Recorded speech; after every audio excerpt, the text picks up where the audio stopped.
No niin, hyvät ystävät. Täällä ollaan Brysselissä. Ja Brysselissä ollaan seuraavat 6 kuukautta helmikuun loppuun saakka. Ja syy, miksi minä täällä olen, on se, että minä olen saanut täältä työharjoittelupaikan.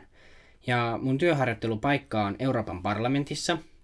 Minä toimin harjoittelijana tilaisuuksien ja tapahtumien parissa, ja mulla on esihenkilönä europarlamentaarikko Merja Kyllönen. Mä en ole vielä Merjaa tavannut täällä Brysselissä ollessani, mutta tapasin hänet toki marraskuussa, kun kävin täällä tekemässä pari haastattelua Merjasta, ja Merja sitten kierrätti minua muutamankin tunnin ajan parlamentilla ja esitteli työtään ja esitteli parlamenttia ja eri tiloja siellä, ja oli erittäin antoisa vierailu. Ja johti sitten siihen, että päädyin laittamaan Merja Kyllöselle harjoitteluhakemuksen. Ja harjoitteluhakemuksessa kävi niinkin mukavasti, että viime metreillä sitten Merja Kyllönen kysyi minulta sähköpostilla, että mitäkäs sinä haluaisit täällä harjoittelussa tehdä. Niin minä sitten sanoin, että tekisin erittäin mielelläni tilaisuuksia ja tapahtumia, ja erinäiset viestinnän avustavat tehtävät kiinnostaa myös. Niin tällainen kirjaus meillä on sitten tehty tuohon työsopimukseen, mikä minulla on. Ja tosiaan nyt mulla olisi tarkoitus tästä mun puolen vuoden työharjoittelusta pitää tällaista päiväkirjaa. Tämä formaatti on vähän niin kuin podcasti, tai onkin podcasti, mutta minä sitten taas tuohon Rotterdamin vaihdosta tehtyyn podcastiin lisäten, niin teen tähän myös videon, kuten huomaatte. Videon tarkoitus on olla tämmöistä hyvin rauhallista, ja haluan kuvata videon vaaka-asennossa. Sen takia, koska jostain syystä minulle on tullut tällainen vimma protestoida nykyajan somea ja pystyvideoita. Minun mielestä pystyvideoissa ei ole kauheasti yhtään mitään järkeä.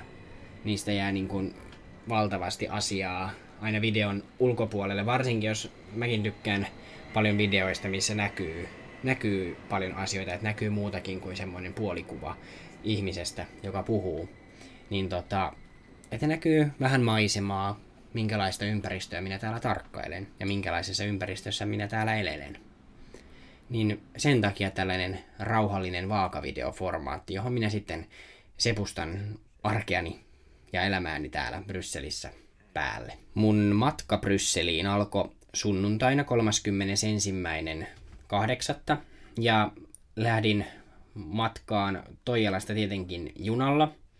Ja junalla menin Espooseen saakka, ensin tuonne Leppävaaraan, mutta sitten siellä oli ratatyömaa ja täytyy ottaa sitten Leppävaarasta bussi Kauklahteen. Ja Kauklahteen mä menin siis sen takia, koska mä olin perjantai ja sunnuntain ollut radalla festivaalilla, eli Espoon kamarimusiikkifestivaalilla talkoolaisena, ja sitten sunnuntai-iltana oli tämä talkoolaiskaronkka, niin halusin siellä sitten pyörähtää vielä. Ja sitten maanantai-aamuna yhdessä Emilian kanssa lähdimme maailmalle. Olin Emilian luona siis yötä, ja Emilia sitten lähti omia reittejään Kanadaan, ja minä sitten omaa reittiäni Amsterdamin kautta Brysseliin. Ja meillä lähti lennot hyvin samaan aikaan, niin oli oikein mukava sattumus, että oltiin tällaiset lennot sitten varattu ja päästiin yhdessä lähtemään reissuihimme. Ja lensin Amsterdamin kautta, eli valitsin siis lentoyhtiöksi KLM, koska mulla on siellä hyvin paljon pisteitä johtuen viime vuodesta, kun reissasin paljon, ja nuo pitkät kaukolennot tuonne Yhdysvaltoihin, missä käytiin äidin ja veljen kanssa, niin niistä tuli paljon pisteitä, niin sitten minä olen tätä KLMää koittanut suosia. Ja minun mielestä ihan mukava lentoyhtiö. Ja Amsterdamiin lensin, ja Amsterdamista sitten jatkoin junalla Brysseliin. Ja tämä junamatkakin oli siis osa niin kuin KLM-lippua, mikä oli minusta oikein mukava Eurostarilla menin sieltä Schipolin lentokentältä. Ja Brysseliin mä saavuin noin 1 aikaan päivällä. Ja siitä sitten kampsuineni rautatieasemalta suunnistin kohti metroa, ja metrolla sitten matkasin Madou-nimiselle metroasemalle, ja siitä sitten muutaman 100 metrin päässä on tämä kämppä, mistä tällä hetkelläkin tätä jaksoa äänittelen.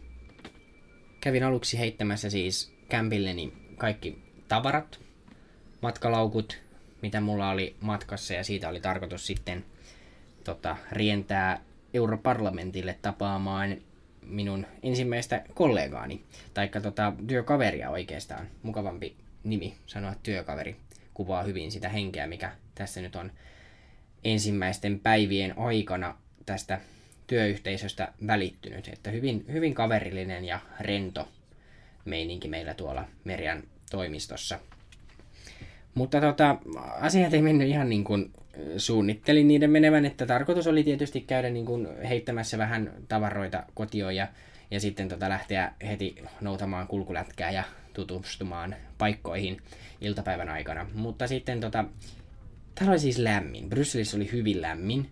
Ja matkalaukkujen kanssa tuolla kaupungilla viipeltäessä niin tuli hiki siinä matkan aikana, ja sitten kotona päätin, no minäpä käyn tässä nytten suihkussa ja vaihdan vähän vaatetta, niin on mukava mennä sitten vaatteissa, jotka eivät ole hikisiä, niin uuteen työpaikkaan käymään. Yritin opetella noita ovien käyttöä, ja tosiaan siis tuo ovi, mikä mulla on huoneessa tässä asunnossa asuu mun lisäksi 7 ihmistä, vai oliko minä mukaan lukien 7 ihmistä, niin täällä on jokaisella siis omat huoneet, jokaisen huoneen ovessa on sitten oma lukko. Ja tosiaan noita lukkoja ei saa pidettyä niin kuin sillä tavalla auki asennossa, jos se avain, tai siis ei niin kuin saa ollenkaan pidettyä auki asennossa. Eli siinä tarvitsee aina, kun on kotona, niin muistaa pitää avain siinä lukossa. Mä testasin vähän, että miten tämä avain tästä irtoaa, ja katsoin, että jahas, nyt tämä saa sitten niin kuin tällä tavalla irti. Laitoin sen tänne huoneeseeni hyllylle, ja myös puhelin oli hyllyllä. Ja sitten aloin riisuutumaan suihkua varten ja heitin pyyhkeen päälleni ja lähdin suihkuun. Ja sitten kävin siinä mukavasti suihkussa ja tuli oikein virkistynyt ja raikas olo. Mutta sitten tajusinkin, että minähän en pääse minun huoneeseeni takaisin. Se oli mennyt lukkoon.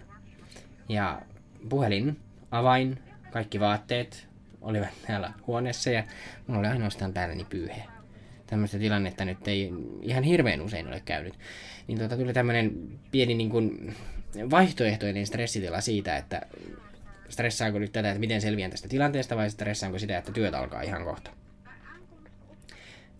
Mä ottelin aika pitkään, että mitähän mä teen, että yritänkö mä murtaa tämän oven, vai mitä mä teen. Kävin koputtelemassa kaikki muut asunnot, olisiko täällä porukkaa paikalla. No, ikäväkseni ei ollut. Ja sitten, no, mä ehkä odotan tässä hetken, ja odotinkin hetken aikaa. Odotin 45 minuuttia, noin suurin piirtein. Ja kello on siis tässä kohtaa, tuli itse asiassa vasta noin 3. Ja töitä täällä Brysselissä tehdään kyllä varmasti silleen niin kuin hyvinkin 4, 5, jopa 6 saakka. Niin ei niitä sitten kämppiksiä alkanut tänne tulee. Voi olla, että täällä oli myös asuntoja paljon niin kuin tyhjillään, kun oli niin kuin syyskuun alku. Mutta niin, keräsin sitten tässä 45 minuutin aikana rohkeutta ja menin sitten kuikuilemaan vähän tuohon kadulle, että josko sieltä joku minua auttaisi. Ovesta kurkkaisin sieltä pihalle ja uskalsin sitten pyytää parilta ohikulkeneelta naiselta apua. Ja he ystävällisesti sitten tarjoutuivat auttamaan. Toinen itse asiassa heistä koki hyvin suurta sympatiaa minua kohtaan, koska hänellä oli kuulemma vaihto-opiskelun aikana Meksikossa käynyt aivan täysin samalla lailla ensimmäisenä päivänään, että oli tellinyt itsensä ulos pyyhe päällä asunnostaan. Ja toinen heistä sitten riensi minulle hakemaan vaatteita ja toinen sitten jäi siihen minun kanssa selvittämään asiaa puhelimella. Kävin siis kirjauduin tuonne paikkaan, mistä olin tämän asunnon vuokrannut, ja sieltä löysin sitten tämän numeron, minkä olin onneksi saanut vuokranantajalta, että tähän numeroon sitten, jos jotakin akuuttia tulee. Ja asia selvisi. Nämä minua auttaneet naiset asuivat hyvin lähellä, muutaman 10 metrin päässä seuraavassa asunnossa, ja olivat ystävällisiä, auttoivat. Sain odottaa heidän luonaan, että ovi tullaan aukaisemaan, ja sain olla vaatteet päällä, myös sain heiltä vaatteet lainaan, mikä oli oikein ystävällistä heiltä. Ja tarjosivat juotavaakin siinä. Ja kaikki päättyi lopulta hyvin. Oven avauskaan ei maksanut kuin 15 euroa. Ja jäi lopulta niin kuin hyvä fiilis, vähän semmoinen, että nyt ensimmäinen haaste uudessa maassa ulkomaalaisena saatiin selätettyä. Että oli siinä mielessä kuitenkin hyvä kokemus. Oli mukava sitten lähteä työpaikalle ja ei ehkä stressannut sitten se töiden aloitus enää niin paljon. Ja varsinkaan sitten kun pääsin itse työpaikalle, niin totesin, että täällähän on aivan rento meininki. Että varmasti tulee hyvä puoli vuotta. Mutta tässä kohtaa ollaan jo torstaissa. Eli muutama päivä on ehditty jo tutustua parlamentin rakennukseen ja työkavereihin ja vasemmistoliiton tyyppeihin ja itse asiassa myös muihin työharjoittelijoihin. Me ollaan kerätty tässä nytten tiistai, keskiviikko, torstai aikavälillä semmoista WhatsApp-ryhmää ja me ollaan oikeastaan yhdessä harkkareiden kanssa onnistuttu saamaan nyt semmoinen 17 hengen WhatsApp-ryhmä aikaiseksi ja me ollaan todennäköisesti saatu nyt kaikki harjoittelijat, ketkä on siis mepeillä harjoittelussa. Et lokakuussa kuulemma tulee sitten vielä niin kuin parlamentille harjoittelijoita ja sitten komissiolle harjoittelijoita. Niin nämäkin ihmiset varmaan sitten saadaan mukaan, mikäli heissä sitten suomalaisia on, niin saadaan semmoinen Suomi-porukka tänne nuorista harkkareista, mikä on oikein mukava. Ja meillä on suunnitteilla jo pientä tuommoista niin kuin illanistujaista tutustumisiltaa ensi viikolle, niin pääsee sitten vähän niin kuin vauhtiin myös tämän uusien kaverisuhteiden kanssa, mikä on mun mielestä oikein kivaa. Ja ehkä niin kuin Alankomaihin verrattuna, toki oli meilläkin niin kuin paljon siis semmoista tutustumista ja muuta, mutta sitten tutustumisen jälkeen meidät heitettiinkin niin kuin tapahtumatyypit eri ryhmään. Niin kuin mä silloin asiaa selitin, niin oli sillä tavalla vähän yksinäistä Rotterdamissa, mutta tavallaan alku on hyvin erilainen tässä kohtaa, että tiedän, että nämä kaikki harkkarit ja muutenkin niin kuin työyhteisö, mihin tässä nyt tutustutaan, niin tulee olemaan sen puoli vuotta jotakuinkin sama. Ja ainakin niin kuin suurin piirtein siis, että muutamalla harkkarilla oli lyhempää harkkaa, oli 3 kuukauden, 5 kuukauden harkkaa, joillakin sitten vähän pidempää, 9 kuukauteen tai vuoteen saakka. Mutta semmoista kivaa tekemistä. Ja siis kaikki, kehen on tutustunut, niin on hirveän ystävällisiä, jotenkin vaikuttaa myös hyvin fiksuilta tyypeiltä, ketä tänne on harjoitteluun päässyt, mikä on varsin mukavaa. Ja ymmärtää myöskin, että vaikka olisi sitten, sitäkin mä oon paljon pohtinut, että minkähän takia niin kun joku on valinnut mennä vaikka vasemmistoliitolle harjoitteluun, minkä takia joku on juuri valinnut keskustan harjoittelupaikakseen, mutta nämä varmaan sitten selviää tässä tutustuessa, että onko siellä sitten itsellä kyseisestä puolueesta poliittista taustaa vai onko vaan muuten vaan niin kuin kiinnostunut toimimaan tämmöisessä poliittisessa ympäristössä ilman sen kummempaa puoluetaustaa. Mulla tietysti on siis tämä suhteeni vasemmistoliittoon hyvinkin vahva, kun olen kaupunginvaltuutettuna Akaassa. Siellä nyt sitten varajäsenet hoitelevat niitä kokouksia ja tehtäviä, mihin en itse pääse osallistumaan. Toki nyt täältä käsin sitten viestin ja soittelen sinne paikallisille kollegoille Akaassa, niin että saan sitten pidettyä niin kuin itseni myös Akaan asioista kartalla, mihin varmasti kuitenkin aika riittää, kun on vain töissä täällä. Että ei sillä tavalla ole vielä kovin paljon vapaa-ajan harrastuksia, mutta katsotaan nyt sitten, että minkälaisia vapaa-ajan harrastuksia tässä kehkeytyy muutamien kuukausien aikana. Mä pidän kyllä ihan mukavana ajatuksena sitä, että on työsuhteessa, vaikkakin tällaisessa lyhyemmässä niin kuin puolen vuoden mittaisessa. Toki mulla ei ihan hirveästi ole kokemusta työsuhteista, että ne on hyvin lyhyitä olleet niin kesätyöjuttuja ja sitten pisin tietysti siviilipalvelus lähes vuoden mittainen työsuhde, mikä oli kyllä varsin mukavaa, kun se ajoittui vielä niin kuin korona-aikaan ja silloin jotenkin erityisesti painottu se, että tässä sitten niin kuin on tämä työyhteisö kuitenkin niin kuin pakostakin mukana, niin se helpotti paljon sitä omaa arkea ja oli mukava, kun oli ihmisiä säännöllisesti ympärillä. Ja täällä tosiaan siis Brysselissähän meillä on niin kuin varsin suuri työyhteisö. Että meillä on pelkästään niin kuin Merjan tiimissä. Meitä on Merja ja sitten 3 avustajaa ja sitten minä, että siinä on 5 hengen porukka. Ja sitten niin kuin samansuuruinen porukka on myös Jussi Saramolla, että siellä on 3 avustajaa ja harjoittelija. Ja sitten Liillä on 3 avustajaa, että Liillä ei ole harjoittelijaa tällä hetkellä ollenkaan. Niin näissä sitten tästäkin tulee jo semmoinen 14 hengen porukka pelkästään niin kuin suomalaisista vasemmistoliittolaisista. Ja sitten siellä on tuolla niin kuin ryhmällä on paljon, sitten, tai paljon, ainakin yksi suomalainen töissä vielä niin kuin, sillä niin kuin The Left in the European Parliament ryhmällä. Ja no, tästä sitten tulee tietysti niin kuin laajentuu, suomalaiset mepit tekee paljon yhteistyötä keskenään. Siinä laajenee jo sitten reilusti tämä meidän niin kuin yhteisömme siellä ja sitten saatiin otetaan niin kuin koko Euroopan parlamentti mukaan, niin sittenhän se on jo niin kuin tuhansien ihmisien organisaatio, mikä on siis valtava laitos. Ja pidän niin kuin kivana asiana sitä, että on ympärillä säännöllisesti ihmisiä, joiden kanssa tehdä ja jutustella ja sitten käydä lounaalla. On aina lounasseuraa. Ja vähän niin kuin sillä tavalla mä oon nyt tässä niin kuin suunnistanut, kun on kuullut jossakin Suomeen, niin mennyt sitten esittäytymään. Ja aina on löytynyt sitten ruokalassakin jonkunlaista ruokaseuraa, mikä on kiva juttu, jos se on sitten menty yhdessä tuolta niin kuin oman toimiston porukan kanssa. Hieman mulla on vähän ehkä vielä hakusessa tää, mikä mun podcasti-konsepti on niin kuin tällä kerralla. Mä toivoisin, että mulla olisi aikaa tehdä tätä kerran viikossa, julkaista 1 jakso.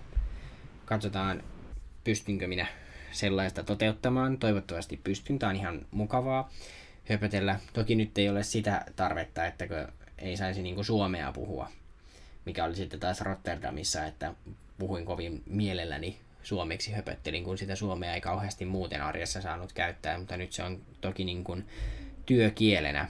Ja työkielenä siis suomi ja englanti ja toki mikä tahansa muukin kieli, mitä vaan pystyy käyttämään. Että voisin kokeilla rohkaistua vähän ruotsin kielen käytössä, koska samalla käytävällä meidän kanssa on Ruotsin vasemmisto meppejä. Ja heidän kanssaan kyllä nuo meidän mepit tekee paljon yhteistyötä. Niin se olisi kiva, jos pääsisi ruotsia vaikka heidän kanssaan käyttämään. Ranskaakin mä tässä opiskelen. Sitä kuulee niin kuin kaikkein eniten kaikista kielistä tuolla käytävillä, koska suurin osa niin kuin parlamentilla työskentelevistä ihmisistä on varmasti niin kuin ranskankielisiä tästä Belgian alueelta ja varmaankin niin kuin Etelä-Ranskasta myös. Mut joo, tämmönen höpöttelyjuttu tulossa tällä kertaa. Toivottavasti te tykkäätte tätä kuunnella ja löydätte tämän pariin. Ja taas saa kysellä kuulumisia. Älkää olettako, että minä olen liian kiireinen, etteikö voisi soittaa tai laittaa viestiä. Epäilen, että en tule olemaan liian kiireinen. Olen kuitenkin vain töissä täällä. Mutta ollaan taas kuulolla. Ja tosiaan, jos vaikka haluaa tulla vierailulle tänne, niin pystyn järjestämään siis vierailun tuonne parlamentille. Että kunhan on arkipäivänä se vierailu, kun tänne saapuu, niin pystyn sitten teille toimimaan oppaana ja katsotaan, jos siellä pääsisi vaikka meppejäkin tapaamaan. Mutta tervetuloa tosiaan käymään myös Brysselissä. Erittäin mielelläni isännöin teille vierailua täällä. Ei muut kai sit kuin moro vaan ja seuraavaan kertaan.